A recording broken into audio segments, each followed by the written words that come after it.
everybody. First, I want to see how many of you are actually gamers out there.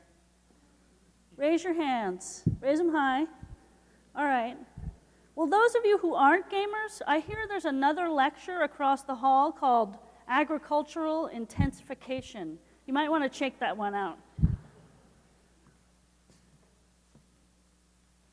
There we go. Just let you see for a second the little information about my Games for Change. So games have always been vilified by parents, politicians, educators, and community groups like this one. On the other hand, there's recently been some talk about games really bringing out our best behaviors. So what a lot of people don't understand is that games are just a medium. They are neither inherently good or bad. We don't get rid of metals simply because they make guns. We don't lose and prohibit alcohol because some people abuse it. Games can be degrading and sexist. They can incite violence in unstable people, like other media. They can also be incredibly inspiring and moving and even transcendent. Games can change your hearts and change your mind about important issues, and they can change your life. They did mine. I'm going to talk to you today about this idea of games are growing up. It's a hard time. We have a hard time letting go of our preconceptions about things. And the word game sometimes sounds trivial, even evanescent. Games are a young medium. They're really only 40 years old. And we have a climate of distrust around early successes. Never trust a media that's less than 30 years old. First, I just want to say happy birthday to Pong. Pong's 40 years old this year. And now I'm going to tell you my story. So when I was a kid, I was really interested in what I thought of as meaningful popular culture. I liked the works. I liked MASH. I liked Bob Dylan. And this was my favorite film, Walkabout. It was about race and life and loss and spirituality. Of course, I watched all those other shows, too, that my parents thought were wasting my time. But did my parents know about the biodiesel veggie bus in the Partridge Family? So after I graduated college, I wanted to get involved making meaningful media. I went to PBS, of course. There were a lot of other people there like me who were interested in helping the world, and they were idealistic, and they, of course, like me, didn't have much fashion sense. And there was an editor there who gave me a diskette, a game. I thought, a game? I don't play games. I like meaningful media. Too busy for playing games. I have crossword puzzles to solve and California grapes to boycott. So I put it in my pocket and I forgot all about it. I went to a party that weekend friends were throwing. And I was getting dressed for the party and I found it. And I thought, oh, okay, I'll just play it. 6 hours later, I hadn't gotten up from my seat. Needless to say, I wasn't invited to those friends anymore, Hidden Agenda was a game about the complex issues raging at the time of American involvement in Nicaragua. I had never seen anything like it before. It was incredibly fun to play and also about something that mattered. I was hooked and inspired, and I wanted to find more of these games. So I went to the Game Developers Conference. This is where all the 20,000 mostly white guys, congregate every year, game designers. And I was looking for my poncho-wearing, Birkenstock-clad gamers and earth tones. I wanted to find who made these games and where I could find more of them. Excuse me, I'd come up to these big guys. Excuse me, can you tell me where the Nicaraguan games are found? So, needless to say, I did not win the popularity contest, nor did I find the games. I did find a bunch of interesting things, though. Games fail financially, they estimate, 80% of the time. Games are really, really hard to make. And the game industry really wasn't interested in these new kinds of games. They just wanted to do more of what they were good at. I also found something that I really found exciting. There were no lines at all at the ladies' room. And I thought, this is a field I could stay in for a while. And most importantly, I learned that games are a young medium. And, like their brethren, are often misunderstood. Take a look. The written word. Plato thought the written word was making us incapable of real judgment. Voltaire thought books were going to make us ignorant. Film, of course, is robbing our children of all creative ability and initiative and the ability to think for themselves. Who knew? TV, well, maybe they got that one right on the TV.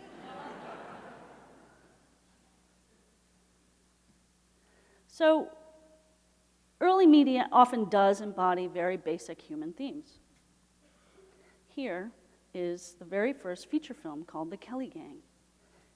It looks a lot like, check it out, I'm going to show you a little bit of it right now. It looks a lot like a game called Battlefield. All right, well, maybe it looks like a beta of Battlefield. Here's the very first TV show. Sorry, can't show you the early internet. I'm sure you can guess. So what I can tell you, though, is that a lot of things that might surprise you. Lots and lots of people are playing games. Lots of women, lots of people over 50. It's not kids in basements anymore.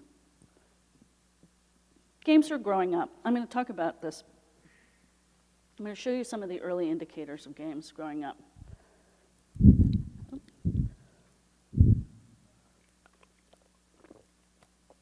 It's really a medium coming into its own. Here's how. Games are being collected in museums as cultural artifacts for the first time. There have been game exhibits at the MoMA and the Whitney. There are game museums in Paris, Amsterdam, Berlin. There's a gigantic blockbuster game exhibit happening this year, this week, as a matter of fact, at the Smithsonian.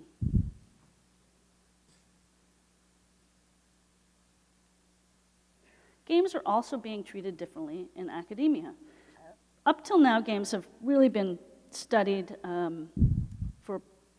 under production and game design and coding.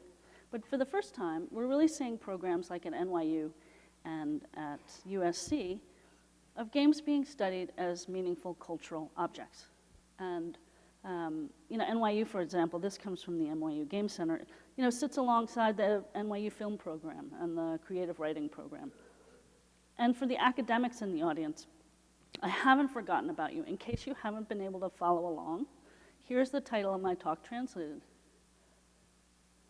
Games as complex cultural and aesthetic objects. So, back to my story for a little bit.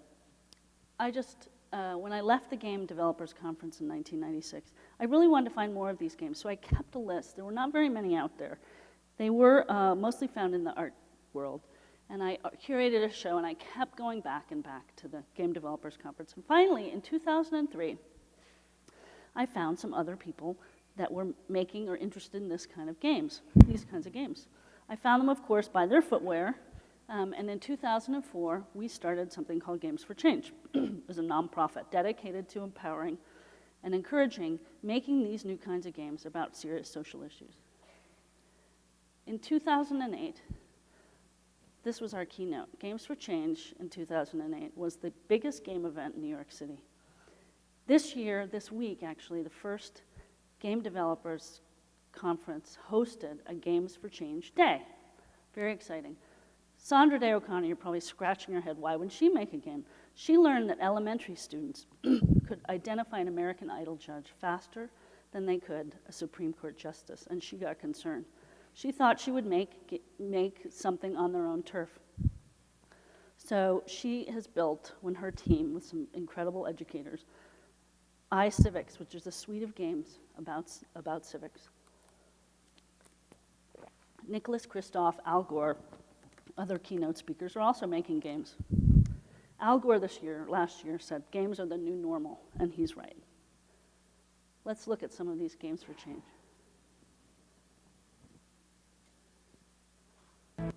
Video games are often accused of wasting time or even promoting violence, but there are some popular new games that have a pretty lofty goal, saving the world. Here's ABC's Andrea Canning. Please. I'm your officer in charge for this World Food Program mission. Our job is to do an aerial assessment to get an accurate picture of the food crisis. Your mission in the new video game Food Force? To save millions from starvation in the war-ravaged nation of Ceylon. You can see there will be no harvest this year. Ceylon may be fictitious, but its problems aren't. The video game has been downloaded 4 million times, and it's one of dozens of socially responsible games bringing issues like the environment and the Darfur crisis to your fingertips. Getting involved is part of the game. Survival of the camp is also assisted by you spreading the word about the game and about Darfur. Think of the concept as the opposite of the ultra-popular and ultra-violent Grand Theft Auto. We think games have the potential to have a positive and powerful impact on society. Games are really good for exploring complex social issues. And there's no issue more complex than the Israeli-Palestinian conflict. So former Israeli intelligence officer Ossi Borak created Peacemaker. Gamers can attempt to achieve Mideast peace by playing as the Israeli Prime Minister. Pretty amazing, isn't it? So research is confirming that games can do a lot of stuff, certainly around games and learning. Here are just a few of the ways that games are great for learning. Like other mature media, games have become ubiquitous and woven into the fabric of our daily lives. How often have you all spent an entire evening creating an idealized Sims family where the teenagers empty the dishwasher and pick their clothes up off the floor? Oh, maybe that's just me. So nowhere is it more apparent that games are growing up than in the indie game movement. This is where a lot of people outside the game industry are building some of the most original and provocative games there are today. Let's take a look at some of them. This is a game called Limbo. It's unlike any game you've seen before. The creator had a singular vision and created this game that was both eerie and haunting. It had striking grayscale features, and you can see, and it has very minimal sound, and it's influenced by film noir. It got some of the very best awards, and up against commercially backed projects. And it was originally funded, unbelievably, by government grants.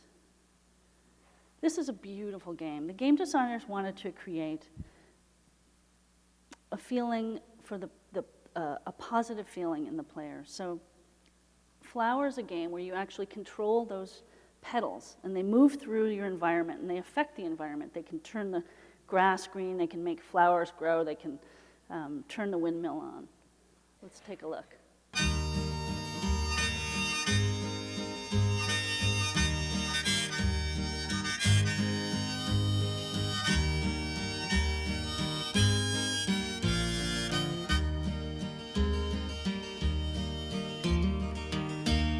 It's just an incredible game to play. It just feels like nothing else you've felt in playing games before. I bet I may as well try and catch the wind.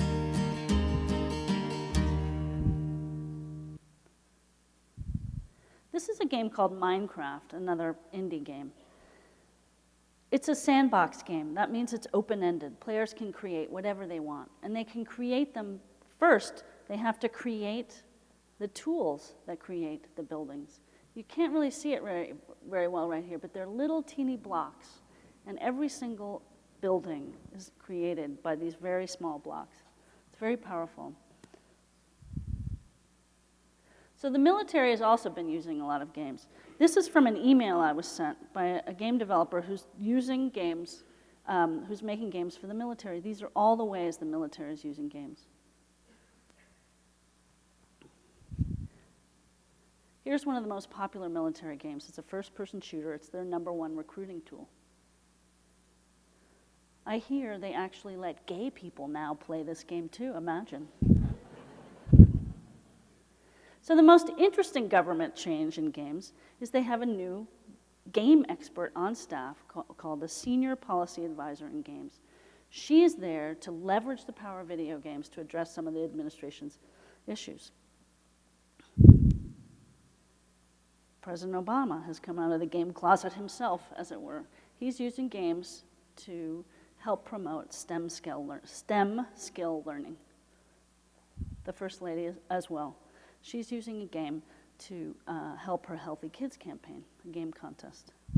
There are so many great games that deal with health and body issues. Here's another one. Okay, maybe not so much, but this is a family favorite, and I didn't want to have a talk without including it.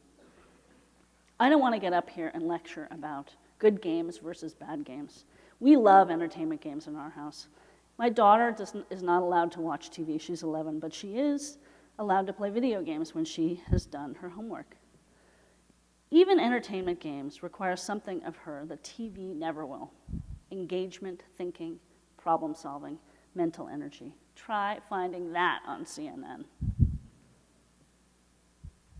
People think that marrying meaningful content with gameplay is going to ruin the gameplay itself, and Sid Meier proves them wrong. This is a game called Civilization V, and I think it's one of the industry's true masterpieces.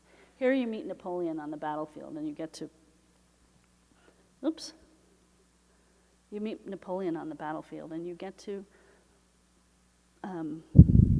interact with him and decide how he wants to, what kind of action he's going to take next. This game is about history and diplomacy, military strategy, and economic development. I'm going to leave you here with another screenshot from Civilization V. This is Gandhi, and he is trying to stop a war. And here's where you come in. Games are clearly growing up, and I invite you not to underestimate them. They can teach us and they can inspire us. They can change our hearts and they can change our minds. And sitting right here or watching online is someone who may be remembered 100 or 200 years from now for their early and transformative work in this field. If you're a parent looking to buy games, if you're a student looking to find a new career, or anyone else, I invite each and every one of you to get involved. I believe that games may be the most powerful and positive medium of our time, and that time has come. Thank you very much.